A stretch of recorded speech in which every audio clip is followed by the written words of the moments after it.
For the first time since 1934, a visiting president visited Tupelo. And coming up, we'll take a look at President Trump's time in the city yesterday and how people reacted to his visit. Good evening and thank you for tuning in to NewsWatch Ole Miss. I'm Kassidy Biss. And I'm Lauren Conley. If you were in the Tupelo area yesterday and thought you spotted the president's Air Force One plane, most likely you did. President Trump was in Tupelo to support Senator Cindy Hyde-Smith in her race for the Senate. NewsWatch reporter Brianna Bynum joins us in the studio with more. Brianna? Thanks, guys. Despite the cold weather, thousands of people gathered in Tupelo yesterday for the arrival of the president, with many showing up several hours before he was scheduled to land. President Donald Trump visited Tupelo Monday, bringing out thousands of supporters to hear him speak at the Tupelo Regional Airport. And Tommy Worcester from Moorville says it was a historical moment for him. I've seen one president, it was an ex-president, Bill Clinton, but I've never seen a sitting president. The president visited Tupelo to support Senator Cindy Hyde-Smith as she faces her Democratic opponent Mike Espy in a runoff for the Senate today. Smith has some controversy surrounding her, primarily because of remarks she made about attending a public hanging, but rally attendees say they hope Trump's endorsement will overshadow the controversy. What she said was very controversial, and I would like to see what he has to say to back up her, and I'm just here to support him, and I'm really glad that I got to come and experience this. Cindy Hyde-Smith, that's who I'm going to vote for. I just like, that what she's done in the Senate. Although the rally was held to support Hyde-Smith, some attendees showed up solely to see the president. We like her a lot, but the main reason that we're here is to support him. Now behind me, there are 7 buses here to take rally attendees to hear Donald Trump speak at the Tupelo Regional Airport, and the lines are long, but Dana Reed from Birmingham, Alabama says it's worth it. Just look at the long lines everywhere he goes. I may not ever get to do this in my lifetime again, just to show support for our president. The Hyde-Smith and Espy runoff results will be announced tonight, and Mississippi will see if the president's visit to Mississippi was enough for Hyde-Smith to win the Senate seat. After leaving Tupelo, President Trump also visited Biloxi to help Smith campaign for today's special election. Kassidy, back to you.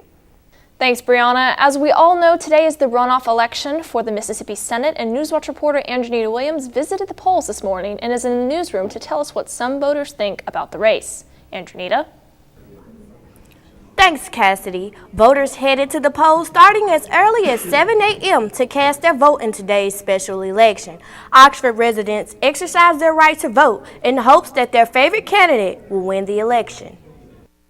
Mississippi voters are headed to the polls again for a runoff election that will determine the next Senate. Director of Forensic Chemistry Morrell Godfrey expresses what he says is the reason things reached this point. Well, of course, you have to have 50% of the vote. So, of course, for the representative, you had a Democrat and 2 Republicans. And so that Republican vote was split. And so since you didn't have 50%, of course, by the laws, you have to come and have a runoff. He encourages everyone to get to the polls and believes that every vote matters. I mean, it's a right and a privilege to be able to vote. A lot of people have paved the way for us to vote, and as close as elections are, we want our voice to be heard because this election can come down to one vote, and every vote counts. Godfrey is not the only one who thinks voting is important. Duncan Gray is a retired professor, and he feels that voting has the power to change the direction of the country. Voting is important to me because it's my most important way to influence the direction of this country and my local community and everything in between. Though this election is important to Gray, he does not expect a big turnout of voters. I'm expecting a smaller turnout than in the general election. Unfortunately, that happens. I'm expecting a disappointingly small turnout for the state election. Again, that has been our experience historically. The polls will be open until 7 p.m. tonight. Be sure to follow us on Twitter at NewsWatch_UM as we'll be tweeting out the results of today's election. Lauren, back to you. Thanks, Andranita. And you still have time to head to the polls if you're wanting to cast your vote in the special election. Oxford has 5 different voting precincts, the first being at the Oxford Park Commission office, the second, the Oxford Conference Center off Sisk Avenue, third, the Stone Recreation Center, next is the Lafayette Civic Club off Tommy Collie Jane Road, and the last is the Lafayette County Health Department off Center Ridge Drive. Voters must bring a valid form of ID, like a driver's license or student ID. Again, polls close at 7 p.m. And it was discovered today that a Confederate flag was found on the grave of civil rights leader Vernon Dahmer. Dahmer died in Hillenburg in 1966, defending his family from a KKK attack. According to the Clarion Ledger, an unnamed black woman placed the flag on Dahmer's grave as a political statement. Reverend Carlos Wilson says he saw the woman place the flag on the grave. He claims she told him that the flag represents the ongoing suppression in the state. Dahmer was known for his work on voting rights. Authorities in Hillenburg are now investigating. We reported yesterday that nooses and hate signs were found at the state capitol in Jackson ahead of today's special runoff election. After authorities reviewed the signs, it appears the nooses and signs were a critique of recent events relating to the election. One sign read that the nooses were hung to remind people that times haven't changed. Another criticized Senator Cindy Hyde-Smith's apology for her public hanging comment a few weeks ago. Governor Phil Bryant says those responsible will be prosecuted. This is still under investigation and authorities are still reviewing the surveillance video. Mississippi Attorney General will appeal a federal judge's ruling that struck down one of the most restrictive abortion laws in the U.S. United States District Judge Carlton Reeves ruled today that banning abortions after 15 weeks violates a woman's constitutional rights. Mississippi Attorney General Jim Hood said that other federal circuits have reviewed laws banning abortion at 15 to 20 weeks, and he feels that it is their duty to appeal such a ruling. Well, it has been nearly a week since the Rebels lost to Mississippi State, but that didn't stop the SEC to comment on some of the drama that occurred during the game. SportsWatch reporter Rebecca Donaldson has more. Rebecca? Thanks, Kassidy. The SEC is requiring the athletic directors from Ole Miss and Mississippi State to meet with the league office in the off-season. This meeting will highlight the fight that erupted between both teams during the Egg Bowl last week. SEC Commissioner Greg Sankey says that these incidents have become too common in the series and is looking for a way to create a healthier environment for the annual game. 4 players were ejected from the game, and every player on both teams received an unsportsmanlike penalty because of the game's fight. The SEC office says that Mississippi State's Jonathan Abram and Jamal Peters, as well as Ole Miss's A.J. Brown and Matt Corral, should have received personal fouls penalties for the fight. The fight occurred at the end of the game's third quarter after a contested catch between Brown and Abram, resulting in major involvement from both teams. When those talks happen, we'll be sure to let you know the latest. Lauren, back to you. Thanks, Rebecca. The Oxford School District is seeking a District of Innovation designation from the Mississippi Department of Education. The designation will allow the school district to provide career-focused opportunities via industry and business mentorships and internships. It will also provide college opportunity options for students wanting to attend junior college and IHL preparation for all students. The board voted to approve the support of submission of the District of Innovation application Monday. The school district will know the results of the designation in February. FNB Oxford and Tupelo banks now have a new interactive teller machines. IT machines allow customers to have a face-to-face interaction with a live bank teller.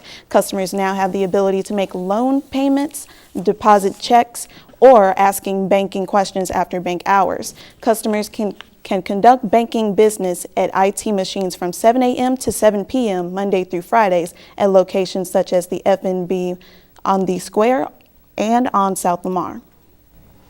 Well, it's 2 years away, but there have already been announcements about the 2020 presidential race. Stay tuned to see who may or may not be running.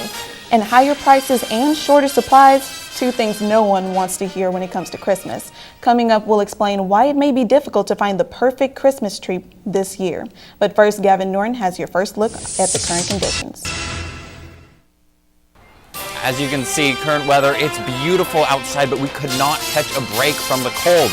Looking forward to the rest of the week, however, we will see a rise in temperatures and with that some rain in the future. Coming next on Storm Watch, I'll tell you exactly when that's going to happen. What do you think you're doing, Kevin? Was just gonna drive home. There are several warning signs present that you shouldn't be driving. Like hearing voices? Like your text-to-emoji ratio? Oh man, the selfies. Selfie. Nailed it. We all have warning signs that let us know that we're probably not okay to drive. Mine is pretending to be your subconscious. Craig, come on man, let's split a ride home. So, I'm kind of new here, but I've noticed a trend. My human does this funny thing where she goes around and gets all my toys, and then she hides them in that basket by the door. It's like, hello, that's where you put it last time. You were the worst at hide and go seek. Here she comes. I, Krista, take you, Jamie, to be my wife. When we found out that we were pregnant, we were just elated. We were just sitting there waiting for the pediatrician. She said she won't be taking you in as a client.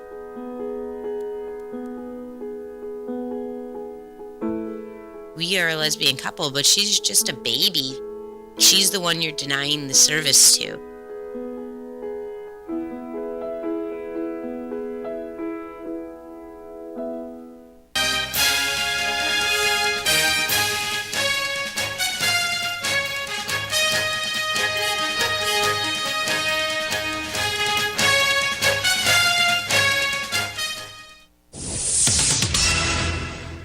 Mexico is taking action in response to the migrant crisis at the border after U.S. Border Patrol agents fired tear gas at hundreds of migrants attempting to cross the border.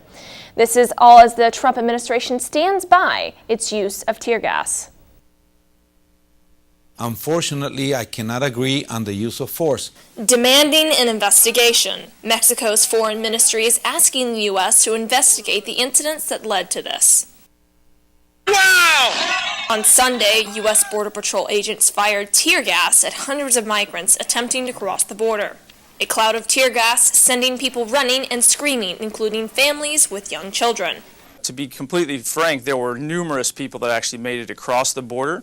What started as a peaceful march escalated into chaos when protesters split off into several directions. Border Patrol defending its actions, saying some migrants threw rocks at agents, forcing them to respond with force and protect themselves. Once our agents were assaulted and the numbers started growing, we had 2 or 3 agents at a time initially facing hundreds of people at a time.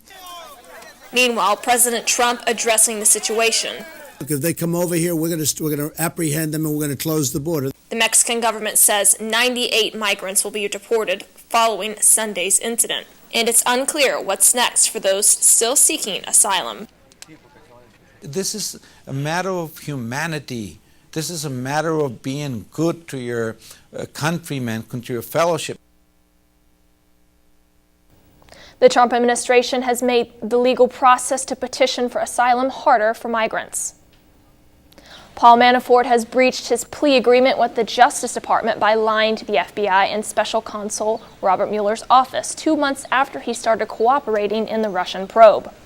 Manafort lied on a variety of subject matters, according to prosecutors. Mueller's team is also investigating the meeting between Manafort and the Ecuadorian President Lenin Moreno in Quito in 2017 and specifically asked for if WikiLeaks or its founder were discussed in the meeting.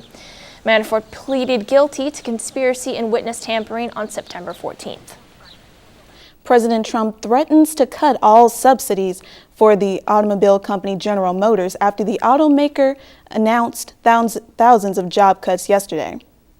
The company plans to cut 14,000 jobs and shut down 5 facilities in the United States. General Motors decided to make cuts to prepare for the future of driverless and electric vehicles. It is unclear which subsidies Trump wants to cut, but General Motors is unaware of any significant federal subsidies the company is receiving beyond a $7,500 plug-in tax credit that goes to the consumer and not the company. New York Governor Andrew Cuomo is ruling out a 2020 presidential run. Cuomo's name has frequently been mentioned as a possible Democratic presidential nominee in the next presidential election. Cuomo says he wants to dedicate his time on the projects and responsibilities that come with being governor. He believes the potential Democratic presidential candidate needs to connect with the voters in a practical sense, but the governor does not plan on giving up his position anytime soon. Cuomo was just reelected for a third term as governor, as New York's governor. And Texas Democrat Beto ORourke says that he isn't ruling out a potential 2020 presidential run. ORourke was asked during a town hall meeting in his hometown of El Paso whether or not he was considering a presidential bid. The congressman says he has been focusing on his family and representing his district until leaving the House on January 3rd. But after that, he says he and his wife will think about what they can do next to contribute to the community. A questioner at the El Paso town hall meeting declared that he wanted him to be president, to which ORourke only smiled and changed the subject. Stephen Hillenburg, the creator of hit Nickelodeon show SpongeBob SquarePants, has died at 57. Hillenburg died following a battle with ALS, also known as Lou Gehrig's disease. Last March, he announced that he had been diagnosed with the neurodegenerative disease. Hillenburg pursued a career in animation and graduated with an experimental animation degree from California Institute of Arts in Valencia in 1992. He went on to work for Nickelodeon, producing SpongeBob SquarePants, which debuted on May 1st, 1999. It's a symbol of the Christmas season, but this year a noble fir may be hard to come by. The Pacific Northwest Christmas Tree Association says there is a tree shortage across the country. The organization blames the Great Recession in 2008. They say there was oversupply about 10 years ago and growers planted fewer trees to save money. The effects of that are now being felt around the country. The association warns shoppers can now expect fewer trees to pick from and higher prices for the trees they do find. They say you could pay 10% more for a tree this year. A record-setting November snowstorm left 45,000 citizens without power in Illinois. The storm dropped as much as 13 inches of snow in the region. Arlington Heights and Barrington residents were hit the hardest by the snow. Most residents had to leave their homes to stay with families and friends or pay for hotels. 20 Chicago public school sites experienced power loss but remained open due to safe temperatures and partial power on campus. The snow also grounded about 1,000 flights between O'Hare International and Midway airports. Well, it may have been a bright and clear day today in Oxford, but don't let that fool you. It's definitely still cold. And coming up in his extended forecast, Gavin Norton will let you know if the temperatures will continue to drop this week.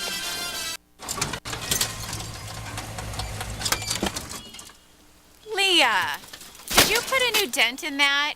This one? No. Were you texting and driving again? Yes. Hi, Leah. Hi, Dad. Sorry about your bumper.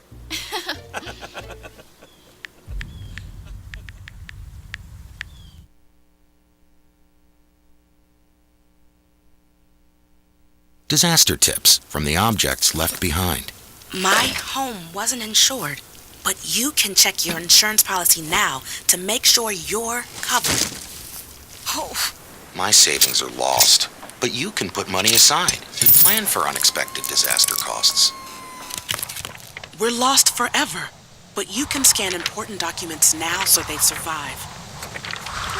For more tips on how to prepare, visit ready.gov.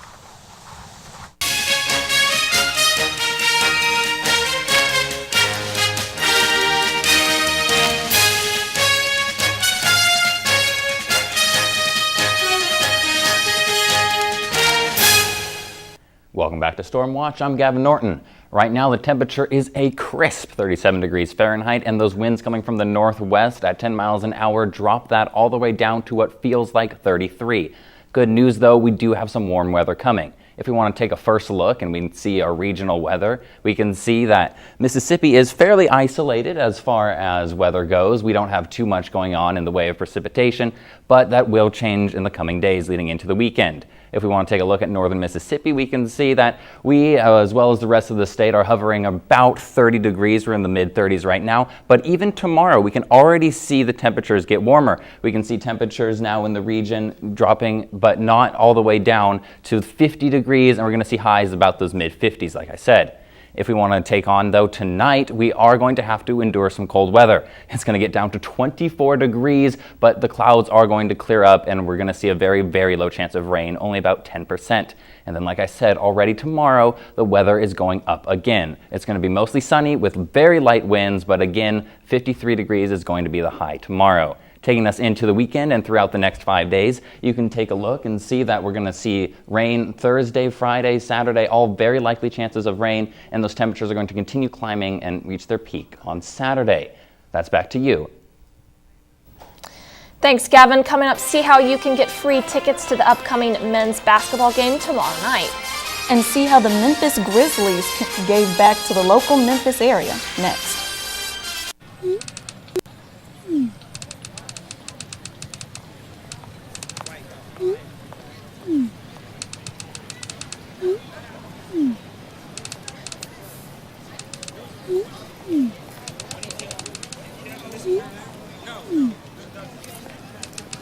Don't ignore the subtext. It's on us to intervene in sexual assault. Because we can. Take the pledge at itsonus.org. There was an old woman who lived in a shoe. She had so many children, she didn't know what to do.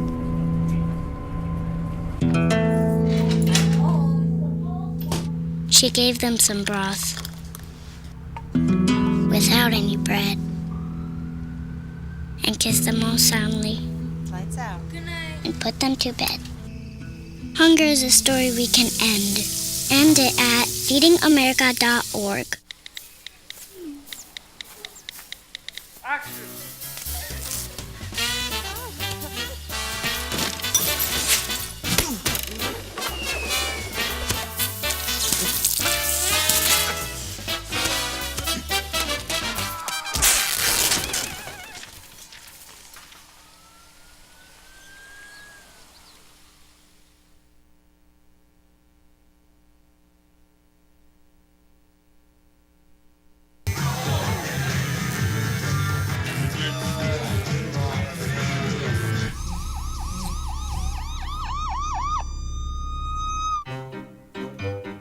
You think getting dumped by text is harsh?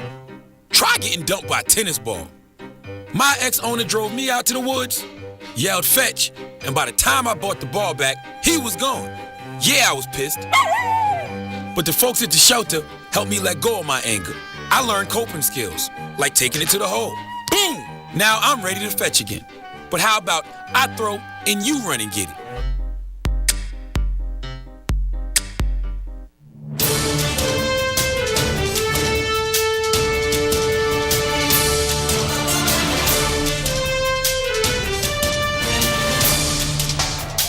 Welcome to Sports Watch. I'm Rebecca Donaldson. Ole Miss basketball fans will have the chance to see tomorrow night's game by bringing a gift in exchange for a ticket. Books and Bears is a program through the university that collects gifts for the Department of Facilities Management employees during the holiday season. Workers collecting gifts for the game will be located at pavilion entrances and at the parking garage on Hill Drive.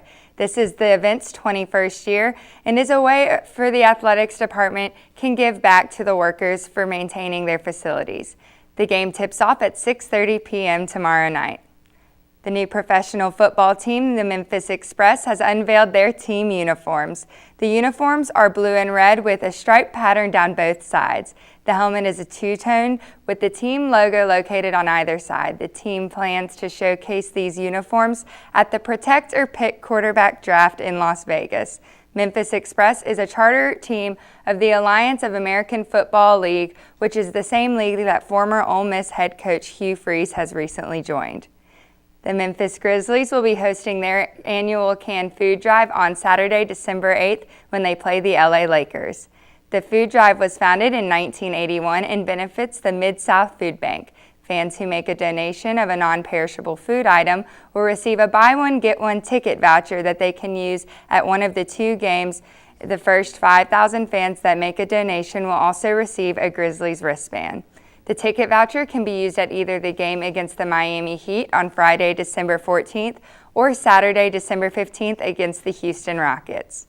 The Atlanta Braves have announced signings from third baseman Josh Donaldson and catcher Brian McCann. Donaldson signed a one-year, $23 million contract, and McCann signed a one-year, $2 million contract to return to the team yesterday.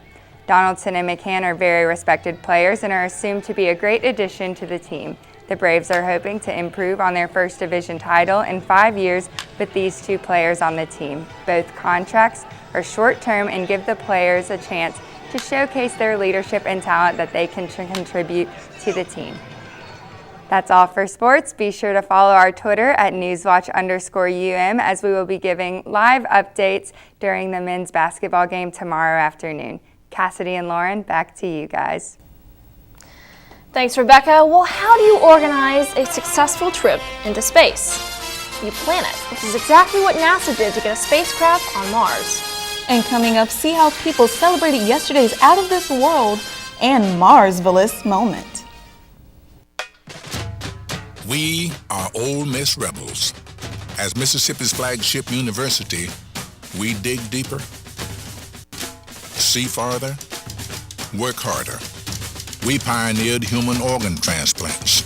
We helped prove Einstein's theory of gravitational waves. We are distinguished as a Carnegie R1 top 2.5% research institution. We are Ole Miss, transforming lives and the world. When I was your age, I was just like you, fascinated by stars.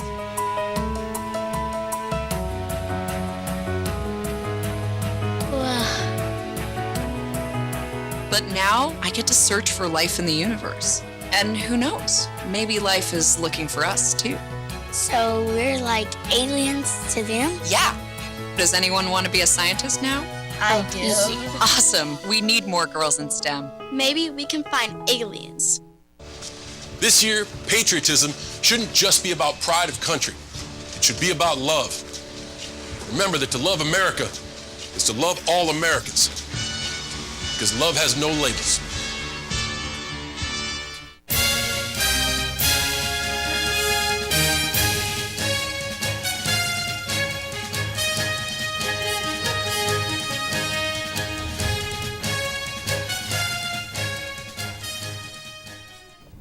A groundbreaking NASA aircraft landed on Mars yesterday. And the Red Planet touchdown inspired a lot of touching back on Earth. You think your flight was long? It took InSight almost 7 months to get to Mars, and at least your landing didn't require a heat shield to withstand 3,000-degree temperatures and a supersonic parachute to slow down. The lander had to stretch its legs. No wonder the folks at NASA cheered every successful step. The radar has locked on the ground.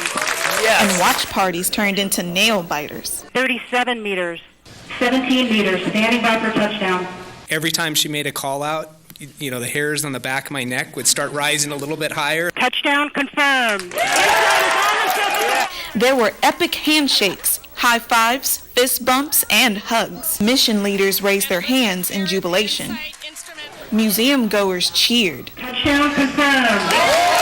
While a drenched audience watching on a giant screen in Times Square faced conditions only slightly more hospitable than Mars.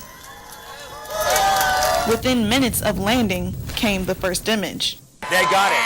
Oh, there it is. There what is? Termites on a desert? Microbes under a microscope? Actually, that's Mars dust on the dust cover. And there's the horizon back there, the bluish sky. Of course, Twitter offered mock-ups of other first picks. Well, Mars seems to be pretty cold, and Oxford's really cold right now. Are we going to be having these temperatures throughout the weekend? What are we looking at, Gavin? Not Mars-like temperatures, but it is going to stay pretty consistently cold. Although going into the weekend, we're going to see a lot more sun, but with that too, a lot more chance of rain. We're going to see thunderstorms both Friday and Saturday. Oh, wow. Thank you so much, Gavin. That's all we have for tonight. Thank you for tuning in to NewsWatch Ole Miss. I'm Kassidy Biss. Be sure to join us here again on air tomorrow at 5 and on our Facebook Live. live stream. You can also find our show on HottyToddy.com. I'm Lauren Conley. Thank you and good night.